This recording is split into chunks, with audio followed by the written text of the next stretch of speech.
गौतम बुद्ध की ये कहानी आपकी ज़िंदगी बदल के रख देगी, इसलिए इस कहानी को अंत तक जरूर सुनिएगा। एक समय की बात है, एक बार गौतम बुद्ध अपने शिष्यों के साथ बैठ के यूं ही वार्तालाप कर रहे थे। बात ये चल रही थी कि इंसान अगर लालच में आ जाए तो अपना सब कुछ बर्बाद कर देता है। लालच में आकर मनुष्य अक्सर अपनी सब कुछ चीज़ें खो देता है। उसके पास जो कुछ भी हो, अगर इंसान लालची है तो आखिर एक न एक दिन वो सब कुछ बर्बाद कर ही देता है। गौतम बुद्ध से वो पूछता है कि महात्मा, आखिर लालच भी तो मन की कमजोरी का ही विषय है। गौतम बुद्ध कहते हैं सही बात है। दरअसल मन में लालच हमेशा मन की कमजोरी से ही आता है। अगर मन तेज नहीं, अगर मन तुम्हारे काबू में नहीं, फिर तुम्हें बहकने में देर नहीं लगेगी, और जब तुम बहक जाओगे फिर तुम अपना सब कुछ बर्बाद कर दोगे। चलो मैं तुम्हें इसे कहानी के माध्यम से समझाता हूँ कि आखिर लालच में आकर मनुष्य कैसे अपना सब कुछ बर्बाद कर देता है और अपने पास महंगी से महंगी चीज़ें भी सब कुछ लुटा के उन्हें खो देता है। एक नगर में एक राजा थे। राजा अपने राज्य के लिए एक मंत्री की तलाश कर रहे थे। एक ऐसा मंत्री जो बहुत ही समझदार और बुद्धिमान हो, जिसके अंदर कोई लालच ना हो और जो हर तरह से मंत्री पद के योग्य हो।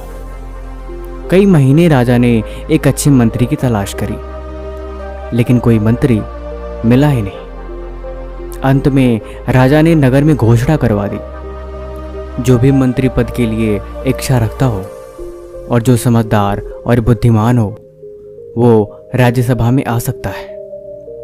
ऐसा सुनते ही एक इंसान को लगा कि मैं बहुत बुद्धिमान हूँ, इसीलिए वो सीधे सीधे राजा के महल में आ गया। राजा को बताया कि मैं एक समझदार और एक बुद्धिमान इंसान हूँ। मैंने जीवन में लोगों की कई बार मदद करी है, इसीलिए आप मुझे मंत्री पद दे सकते हैं। राजा बोले, हाँ, तुम्हें देख के ही लग रहा है, और राजा उसे मंत्री बना देता है। एक समय की बात थी। मंत्री बनने के बाद वह इंसान नगर के रास्ते कहीं जा रहा था। तब तक उसे एक बूढ़ा इंसान दिखाई दिया, जो शायद मदद की उम्मीद में बैठा है।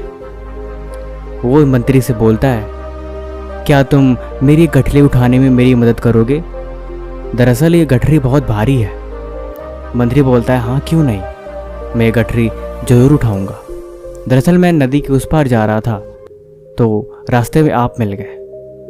मंत्री बोला, अरे हाँ, मैं भी तो उधर ही जा रहा था। अच्छा हुआ कि आप मुझे मिल गए, मेरी बड़ी मदद हो जाएगी। फिर वो दोनों साथ में चल देते हैं। मंत्री पूछता है कि इस गठरी में ऐसा क्या है जो इतनी भारी है, क्योंकि गठरी को तो हल्का होना चाहिए।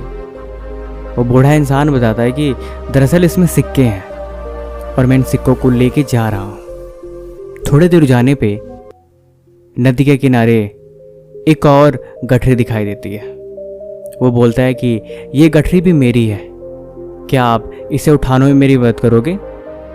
मंत्री बोलता है, हाँ, क्यों नहीं, साथ चल रहे हैं तो इतना तो मैं आपके लिए कर ही दूंगा।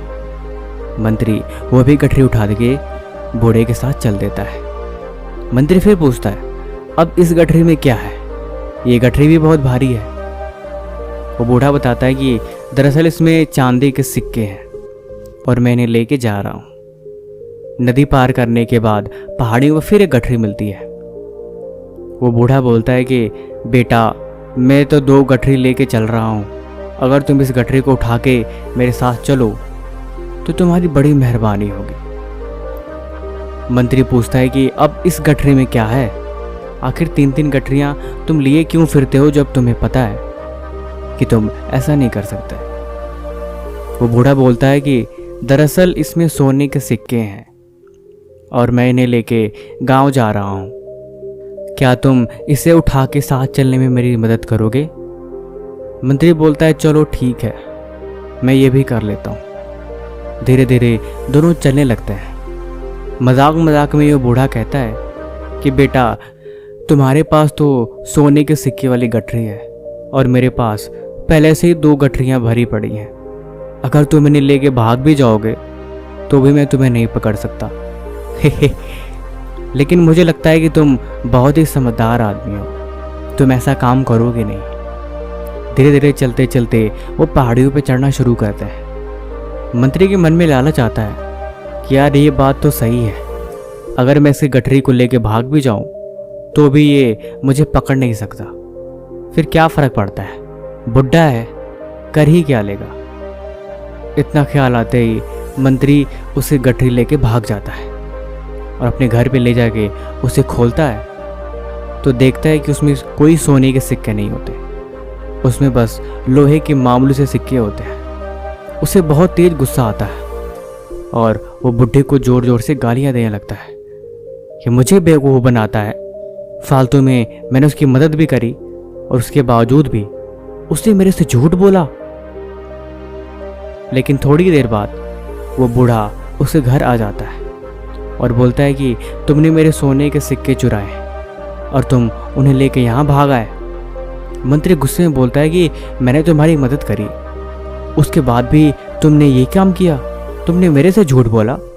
इसमें तो कोई सोने के सिक्के नहीं है, इसमें तो मामूली से लोहे के सिक्के हैं। वो बूढ़ा बोलता है कि तुमने मुझे पहचाना नहीं। वो बोलता है क्या मतलब, मैंने तुम्हें नहीं पहचाना। फिर वो अपने असली रंग में आ जाता है, चेहरे से नकाब उतारता है तो देखता है कि वो राजा होते हैं। फिर राजा बोलते हैं दरअसल मैं तुम्हारी ईमानदारी की परीक्षा लेना चाहता था कि तुम समझदार होने के साथ साथ तुम लालची भी हो। ये बात मुझे आजमानी थी, लेकिन अब मैं तुम्हें मंत्री पद से हटा देता हूँ। इतना सुनते ही उसे बहुत पछतावा होता है कि थोड़े से लालच में आके मैंने क्या किया, कितना बड़ा नुकसान करा दिया। अगर लालच नहीं होता तो इतना अच्छा राजभवन और अच्छी वेतन थी, मेरी तो ज़िंदगी आराम से निकल जाती।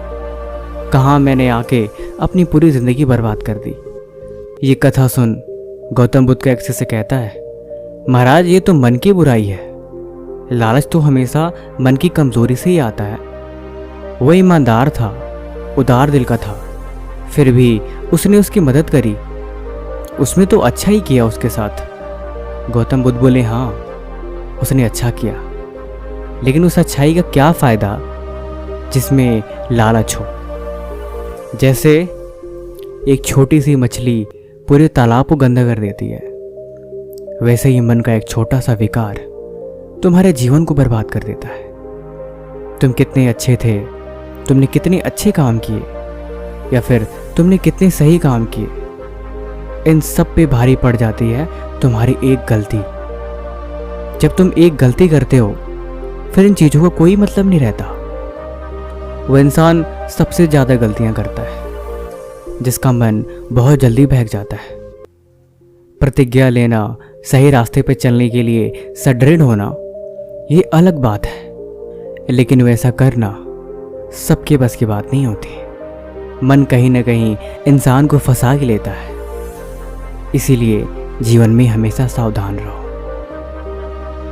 बाकी कहानी आपको कैसी लगी, इस कहानी से आपने क्या सीखा, हमें कमेंट बॉक्स में जरूर बताएं। और ऐसी कहानी सुनने के लिए इस चैनल को सब्सक्राइब कर लें। तब तक मिलते हैं हम आपसे एक और नई कहानी के साथ अगले दिन। धन्यवाद।